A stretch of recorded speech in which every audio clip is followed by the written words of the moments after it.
I just finished uploading 30 hunting guides for paladins under level 150 and I got more to come. But because I don't expect you to have seen all of these videos, I'm making this one that will cover the tips I have been sharing in some of them, going for the basics and fundamental skills of a paladin on the lower levels. And I want to specify that this is mostly for paladins under level 200, but these are the foundation of skills you must have as a paladin going forward. I will likely end up making a part 2 for what will be the next skill sets you need to have to improve further, so if that sounds appealing, consider subscribing. The first skill you should master as a paladin I covered 7 years ago and still stands to this day, which is guiding the creatures towards the next one before they die. In most MMOs, the pace is slower and what you will consider by default as an archer is to kite the creature away from others and to finish it off before going for the next. In Tibia you want to do the opposite, as long you're able to. There are exceptions where there is just too many creatures or they hit too hard, so then you want to run in a direction that is safer, but even in those situations you want to start moving towards the next, once the HP of the monster you are kiting is low enough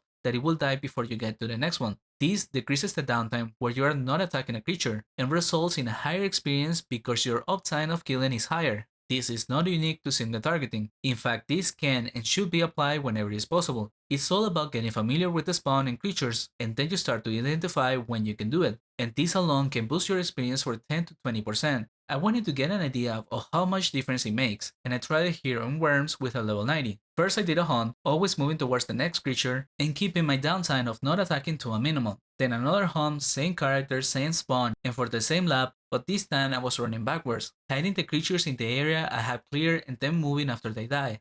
On the first hunt I was doing over 500k raw XP, and on the second I was doing 430k. So close to a 15% difference in something that in paper is quite easy to do. In reality, the hard part is knowing when and how to do it, so that you are not dying by overpulling to the point you can't take it. Also, in terms of survivability, something that is important to get good at is mana management and avoid overhealing. At the lower levels, it's tempting to go for the highest healing spells, but you shouldn't do that. Especially the Exura Sand is a spell that you might as well not even buy, for how bad it is for the mana cost and healing effect.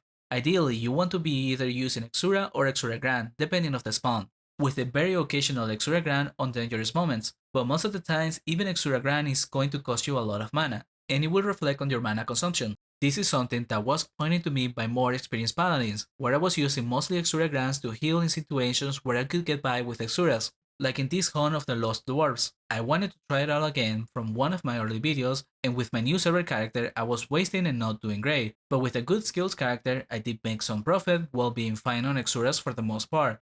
This is not the best comparison because of the difference of skills and imbuements, but trust me that your supplies will last you longer if you pay more attention to the healing spell you use. And another tip on top of that is simply to use more Grey Spirit Potions. This is something I failed to do and I didn't notice until I started making the videos. For my brain, Spirit Potions are used in hard situations, because they are more expensive and better fit for that. In reality, they are often cheaper than Grey Mana Potions and their value shines in a lot of more situations. For example, you can use them together with an Exura and get the value of a Grand Sand heal in most cases, while gaining mana instead of losing it. You can also rely on them to heal when due to tempo, or when AoE hunting and going for a mass sand, resulting in probably taking some extra hit. They are just very useful, and the earlier you start using them, the better habit it will become. Speaking of habits, the next tip is perhaps the most important for a paladin throughout their entire life playing, and is something deeply ingrained to muscle memory for most, and that is not missing attack turns. The way Tibia works is that attacks are done in turns, each with a 2-second cooldown, but your basic attacks are separate from the spells or rune turns, while also sharing the cooldown in one direction. What this means is that if you spam a spell non-stop, it will always take priority on the attack turn, and go first before your basic attack, and this will put the attack on CD, which then stops the arrow from going out. Even moving without stopping to shoot the arrow will stop it from coming out.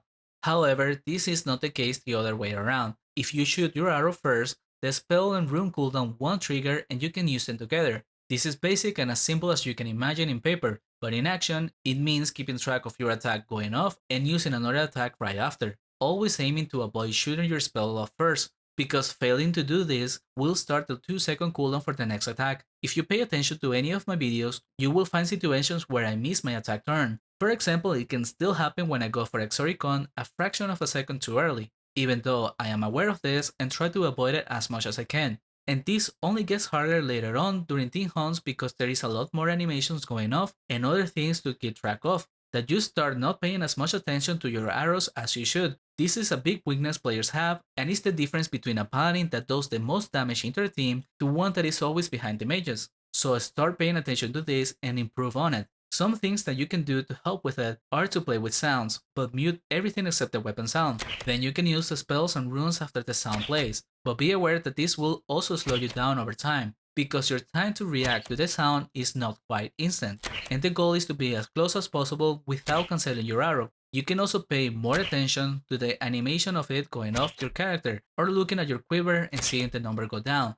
Use whatever method works best for you to keep track of the arrows until you develop the muscle memory of tracking the attack turns. Next up is to lose the fear of using Utiro Tempo. For the longest time, this spell was very situational, often used in team hunts where you can stand at a distance or when doing bosses and high level hunts. This is because although it boosts your distance by a 40%, the paralyze effect you get is too hard on a low level on top of not being able to heal yourself. But this can be mitigated in multiple ways. First, the effect of paralyze in some hunts you can do with firewall runes, there is very little risk of getting caught and you can afford to be paralyzed. But more recently, and a massive boost for paladins, is the Wheel of Destiny. With the first perk unlock at level 100, you are able to cast support spells as Utanihur while Utiro, hence removing the paralyze. This gives so much freedom where you can use the Utiro and still kite the creatures, leaving only the penalty of not being able to heal yourself, which can be decreased by having life leech imbuements and using spirit potions or an energy ring, which by the way is also very important to always have one and get better at using it in hard situations.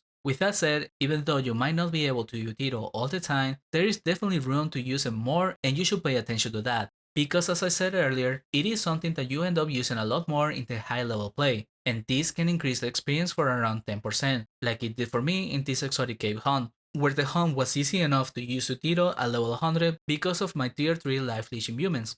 Lastly, a skill for AoE hunting you must be aware of is wall kiting, for a lack of better name. In spawns where you're hunting one by one, it's hardly an issue how you kite the creature, as it will more or less follow your pathing and that's what you want to do. In AoE, there is more creatures involved, and in some cases they will come from different directions, and when you're not able to just stand still and take the damage, you must kite, but doing it the same way as one by one hunt means the creatures will be too spread out and your attacks won't hit most of them. So the goal is to make them group up. You do this by utilizing walls as obstacles. This makes the pathing of the creatures more straightforward, but more importantly, it starts building a secondary wall with the creatures that block each other out. I covered this on my video for Ancient Scarabs, and mention it again on the Demon War spawn. Here, because the paths are more narrow, is less efficient since they actually end up blocking the way entirely sometimes, but it shows the concept behind it. You will need to take hits in melee from 2 to 3 creatures, and you move to avoid getting trapped, but also to make them have to do a lap around each other in order to follow and attack you, sticking close to each other that you can hit them with burst arrows and spells. This does require to be retargeting creatures as well, which is important to pay attention to. Try to notice where your arrow will hit the more creatures and attack there. This can be seen in probably any of my videos that covers AoE hunting for paladins, and is not exclusive to burst arrows. The benefit of doing it near walls is to reduce the chances of getting trapped, as that removes one direction creatures can't come through, but the creatures blocking each other always happens if you're doing this anywhere. So any spawn where you can't stand still, you should be doing this instead. And that's all I got for this video. Feel free to share in the comments anything else you think is essential for paladins. Even if it might be generic, please share it. And check out the 2 types of EKs for a similar video for knights. Thank you for watching, and consider subscribing if you enjoyed the content.